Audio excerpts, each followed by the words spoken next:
Sorry. I think she's just saying There's like, no such equal thing on as a both relationship that like sides. where like the one person leads either. Like everything in a healthy relationship is like both people communicating with each other. I'll ask this question. If somebody wants to give me an example, I'm so curious. I've never heard in my life.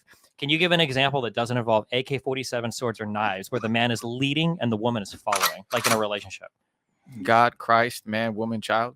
That's not a slogan.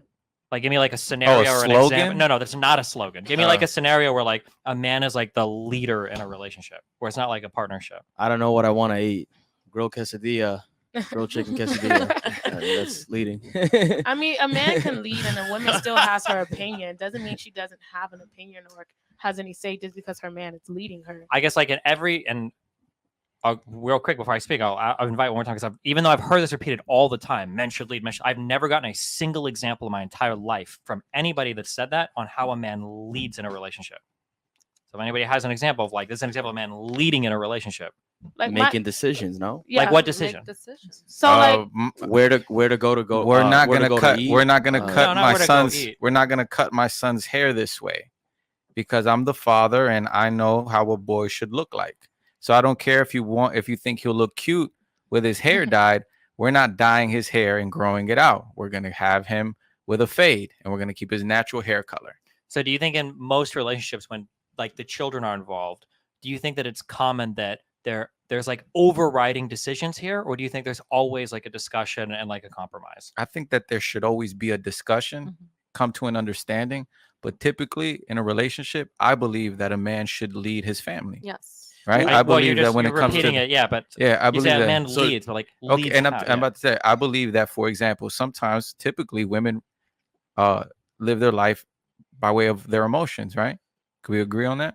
No, you don't think so? You don't think as much women as are? men do. I think everybody's emotional. Well, yeah, I mean, men can be emotional, yeah, but wouldn't you agree that when a man is a bit more stoic, he's a bit more on his purpose compared to a man who's more emotional? I think when a woman is more stoic, I think she's more on her purpose than when she's more emotional. Well, I would actually have a question for the girls here. I mean, I probably know your answer already, but everybody, I mean, you could answer too.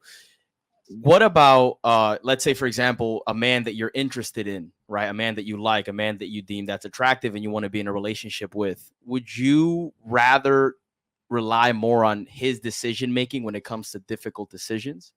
Or would you rather take the lead and be the one to make the difficult decisions in the relationship? Well, also, before you ask that, what is an example of a difficult decision? Like, is he choosing your college major? No, I would say, let's say, for example, moving to a different country or moving to a different state, and then like, leaving everything behind. So that is the question here. Would you trust a guy you're dating to just move you to another country that you don't want to move to, but you would just trust in his decision to do it then? Yeah, like, she would leave all her friends behind, but she believes in his purpose and on his mission, that she's willing to accept his decision and accepting to bet on what he's got in mind. So you don't think that a man leads in a relationship? You think that it's an equal partnership? I don't think I've never in my life heard even with children. No, definitely not with children. No, of course not. Because the woman is typically the one, like you mentioned, the haircut. Dad's usually not taking the kids to get their haircut. Usually that's mom doing it, right? Mom is the one that's taking them to extracurriculars, picking them up from taking them to school, or doing the things like related to maintenance. But I'm talking about the type of haircut. I'm talking about actually taking them. I feel like, let's say the girl maybe I just know certain families or whatever. I know a lot of Hispanic people, a lot of Black people. The idea of like the dad telling the mom what type of haircut to get the kids when the mom is the one taking the kid to get the haircut sounds like a recipe for disaster. But I don't know. Maybe I'm not sure. If the mom was doing some wild shit, if she came back and the kid had like purple dyed fucking ponytail, that's what that's the example I'm saying. Sure, but also like, I want to dye his. He's gonna look cuter if we dye his hair. All the soccer players are doing it. Let's dye his hair and do this, right? Put 3 lines on the side of his head, and the dad says no. We're going to cut it this way. Wouldn't you say that she'd have to compromise even though they had to discuss it? Yeah, they would, but that's also like a huge clash of values. Like I have a hard time believing like these two people are going to be in a relationship having kids. It could happen, but everything at the end of the day is going to be like a compromise. And how often do you see like that happen where the dad's like, oh, this will be really cool. And the mom's like, absolutely not. They're not doing that. And then the mom is the one that gets to say, and that happens all the time.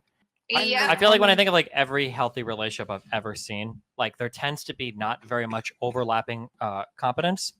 People tend to make up for other people's shortfalls, and then that's how most decisions are made. Like I understand this. It's always like kind of romanticized it, like the man is leading, the man is leading. But the reality is usually the types of decisions that the man is making are a lot different than the types of the decisions that the women are making. And there's not like a lot of leadership going on. It's just that some of the big roles are usually because of like who's working and who's earning most of the money, the men end up making. So like a man might make a decision about like we need to move here, but it's not really him like leading or making the decision. It's because that's where his job is. And if the woman's not working or earns significantly less, she's going to follow the guy. But in the areas of her competency, like if I get a new apartment, I'm not dictating it all to my wife, to Melina, like this is how we're going to decorate the apartment. I don't know all about decorating. Okay. That's 100% on her. Right.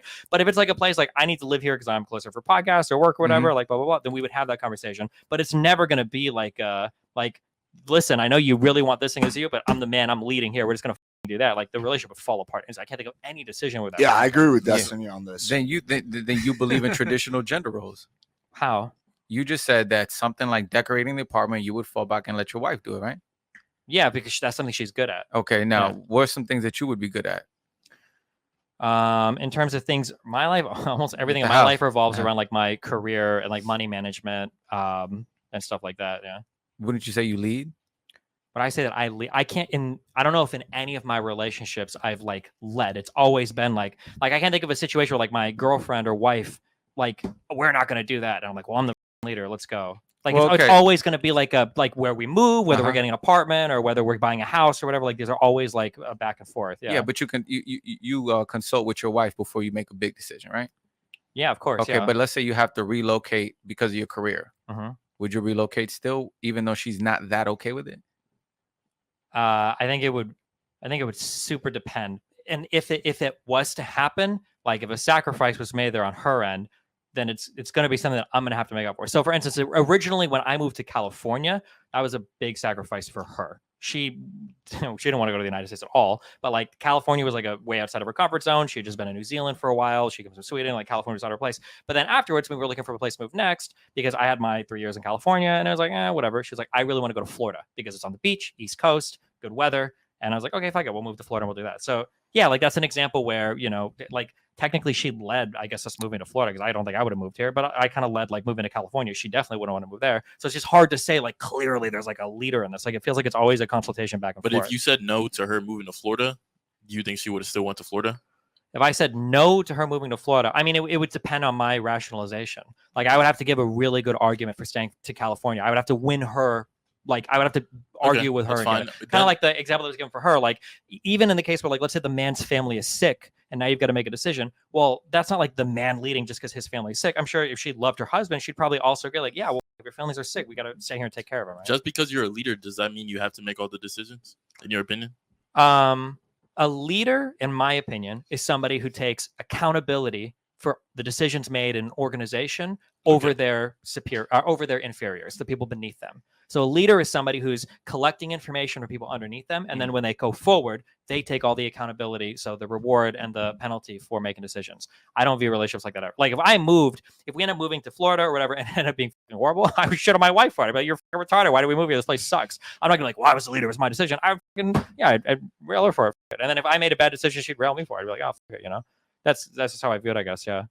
But if moving to Florida was a bad idea, would you move ultimately, even though she wanted?